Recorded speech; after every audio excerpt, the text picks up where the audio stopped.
Hello लोगोफोर आंनि बे बड' स्मार्ट टेक्न'लजि चेनेलाव नोंथांमोनखौ बयखौबो बरायबावबाय। लोगोफोर दिनैनि भिडिअ'आव आं मोनसे इउट्युबनि गोदान आपडेट गोदान पलिसि आं लानानै फैदों जायखौ सेल्फ सार्टिफिकेशन होननानै बुङो। बे भिडिअ'खौ जाय बिथांमोना फार्स्टनिफ्राय लानानै जोबजासिम नायलाङा बिथांमोना उनाव प्रब्लेम जानो हागौ बबेबा मोनसे गेजेराव आं माबा मोनसे पइन्टखौ मिस खालामोब्ला।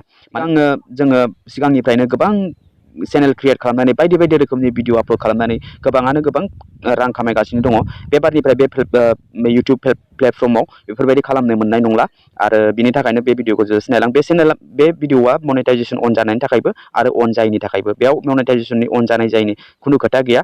जाय बिथांमोना मनेटाइजेसन अन जायाखै जेब्ला बिथांमोना 1000 साबस्क्राइबार 4000 आवार्स टाइम कमप्लिट खालामगोन अब्ला बिथांनि चेनेला मनेटाइजेसननि थाखाय आन्डार रिभिउआव थांगोन आरो जेब्ला आन्डार रिभिउआव थांगोन नोंथांनि मोनफ्रोमबो भिडिअखौ इउट्युबा बिजिर नायगोन आरो जुदि इउट्युबनि खिलाफ नोंथांनि भिडिअआ मोनसे बा मोननै दङ आरो भिडिअनि सिङाव बेफोरबायदि एडाल्ट कन्टेन्ट सेक्सुवेल कन्टेन्ट आरो बायदि बायदि रोखोमनि ड्राग्स रिलेटेड मार्डार बायदि बायदि बेफोरबायदि माने कन्टेन्ट दङ बेफोरबायदि भिडिअ दङ सोरखौबा रायनाय सोरखौबा सोंखारिनाय सोरखौबा दुखु होनाय सोरनिबा फन नाम्बार प्रभाइड खालामनाय बेफोरबायदि भिडिअ दंब्ला नोंथांनि चेनेला मनेटाइजेसन जानाय नङा। बेखौ आं सिगाङावनो बुंखाबाय आरो जाय बिथांमोना मोनफ्रोमबो भिडिअनिफ्राय मनेटाइजेसन खालामनानै रां खामायगासिनो एडभार्टनि थ्रु अब्ला नोंथाङाबो बे भिडिअखौ नाय। मानो होनब्ला बे पलिसिया जोबोद माने स्ट्राइक खालामनाय जादों। बे पलिसिखौ नोंथाङा साफ्रोमबो इउटिउबारा नायनो गोनां।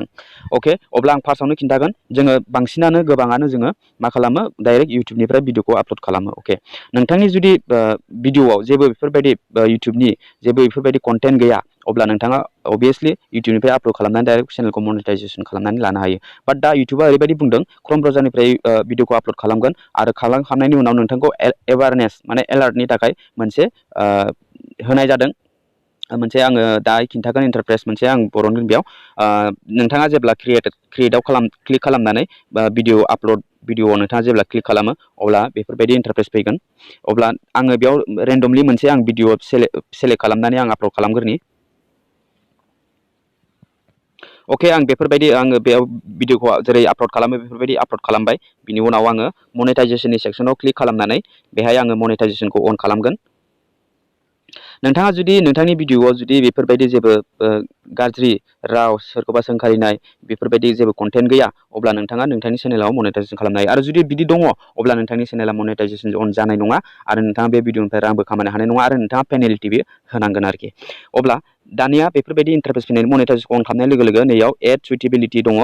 बे एड सुइटेबिलिटियाव जेरै क्लिक खालामगोन हमनानै ला आं बेहाय क्लिक खालामबाय। क्लिक खालामनाय लोगो लोगो बेहाय डाइरेक्ट मेनसन खालामदों डाइरेक्ट बुंदों बेहाय गाहायाव फै नोंथाङा स्क्रल खालामनानै ओमफ्राय नैबे एड सुइटेबिलिटियाव दङ डास इउर भिडिअस कन्टेन्ट टाइटेल डिसक्रिपसन अर किवर्ड कन्टेन्ट एनि अफ दा फलोइं। माने नोंथांनि जुदि नैबेफोरबायदि फलोइं बेफोरबायदि होनानै दंखायो अप्सन दंखाजोबो बिनि गेजेराव जुदि नोंथांनि भिडिअआ बबेबा मोनसे भिडिअआ दङ अब्ला नोंथांनि चेनेला मनेटाइजेसन जानाय नङा आरो नोंथाङा पेनाल्टिबो होनांगोन आरोखि। बेहाय बुंदों नोंथांनि जुदि थाम्बनेल टाइटेल टेग डिसक्रिपसन बायदि बेफोराव बबेबा गाज्रि राव एकदम पाब्लिकआ मोजां मोनै सुखुयै बेफोरबायदि किवर्ड नोंथाङा लिरनानै होदों अब्ला नोंथांनि चेनेलाबो मनेटाइजेसन जानाय नङा आरो नोंथाङा पेनाल्टि होनांगोन आरोखि। एप्रप्रियेट लेंगुवेज नोंथाङा जुदि माबा मोनसे गाज्रि लेंगुवेज बाहायदों बबेबा टाइटेलाव बा डिसक्रिपसनाव बा भिडिअ सिङाव बेफोरबायदि भिडिअआबो नोंथाङा मनेटाइजेसन जानाय नङा। बिनि थाखायनो बेफोरबायदि गाज्रि रावबो नोंथाङा बाहायनो मोननाय नंला आरोखि। ओमफ्राय सेकेन्डआव दङ adult content sexual content behaviour language अर एक्सप्रेसन्स बेफोरबायदि बायदि बायदि रोखोमनि बेफोरबायदि भिडिअ बानायदोंब्ला नोंथांनि चेनेला मनेटाइजेसन जानाय नङा। आरो भयलेन्स माने सोरखौबा दानथारनाय सुथारनाय बायदि रोखोमनि एक्सिडेन्ट जानाय बायदि बायदि भिडिअ होदों अब्ला नोंथांनि चेनेला मनेटाइजेसन जानाय नङा। आरो शकिं कन्टेन्ट ओमफ्राय सोरखौबा सिगिनाय सोरखौबा गिनाय नोंथांनि भिडिअखौ नुनानै सोरबा संखिहाबनानै थानाय एकदम गोसोआव गाज्रि सानबाय थानाय दुखु मोननाय बेफोरबायदिबाबो नोंथाङा बेफोरबायदिनि भिडिअनिफ्रायबो नोंथाङा गोजान जा आरो बेफोरबायदि भिडिअ लाबोनाङा। हार्मफुल एन्ड डेन्जारियासनो बारे एकदमबारे आघात जानाय बायदि बायदि एकदम डेन्जार सोरखौबा सुथारनाय दानथारनाय फासि होनाय बेफोरबायदिबो भिडिअ नोंथाङा बानायनो मोननाय नंला। ओमफ्राय रिक्रिएसनेल ड्राग्स कन्टेन्ट माने बायदि बायदि सोबनाय थांखु गाज्रि बेब'हार खालामनाय लोंनाय बेफोरबायदि निसा बेफोरबायदिबो नोंथाङा भिडिअ बानायनो मोननाय नङा। बेयाव गासैबो अपसन दंखाजोबो।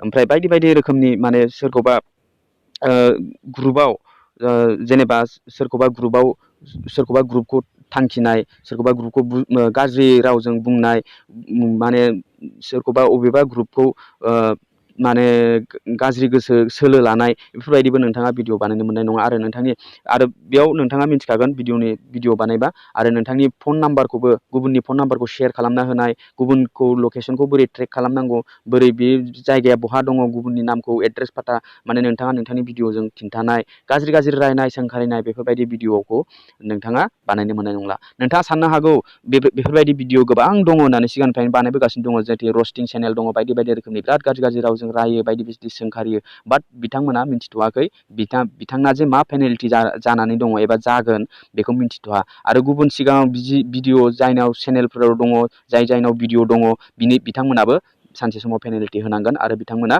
बारा लं टाइमसिम इउटुबाव खामानि मावनो मोननाय नङा आरोखि बारा गोबाव जोरा आरो इउटुबाव आं डाइरेक्ट बुंखायो लोगोफोर बिनिखायनो बेफोरबायदि कन्टेन्टनिफ्राय गोजान जा आरो मोजाङै गावनो क्रियेट खालामनानै पाब्लिकखौ माने एन्टारटेनमेन्ट खालामना आं सिगाङावनो मोनफ्रोमबो भिडिअ बुंबाय थाखायो जेरै आंनि चेनेलाव जेरै आं टेकनिकेल लाइननि मोनसे भिडिअ बानायो थिग रस्टिं चेनेलाबो दङ गोबां गिदिर रस्टिं चेनेलबो दङ बेफोरनि थाखाय मा दङ बेफोरो गिदिर इउटुब जेनेबा मिलियन साबसक्राइबार गोनांबो दङ बेफोरबो पेनाल्टि होनाङो एक्सट्रा टेक्स होनांगौ बिसोरोबो खस्थ' मोनदों लोगोफोर नोंथाङा सानदों माने गुबुन चेनेल दङ आंबो बिदि क्रियेट खालामगोन बाट जोङो दा फिसा इउटुबारफ्रा बेफोरबायदिखौ जार्निखौ खालामनो हाया सिगां खालामबोनायफ्रासो दा लास्टिं जानानै दङ आरो दा जुदि गोदानै क्रियेट खालामनानै बेफोरबायदि सानदोंब्ला नोंथाङा बिनिफ्राय गोजान जा उनाव नोंथाङा पेनाल्टि होनांगोन आरो खस्थ' मोनगोन आरो नोंथाङा बे चेनेलनिफ्राय रांबो खामायनो हानाय नङा बेखौ सेल्फ सार्टिफिकेसन होनना बुङो आरो इउटुबनि जिथु पलिसि बियो सिगांनिफ्रायनो दंखायोमोन बाट दा बेखौ बिराद डेन्जार खालामबाय बिनि थाखायनो बेफोरनिफ्राय गोजान जा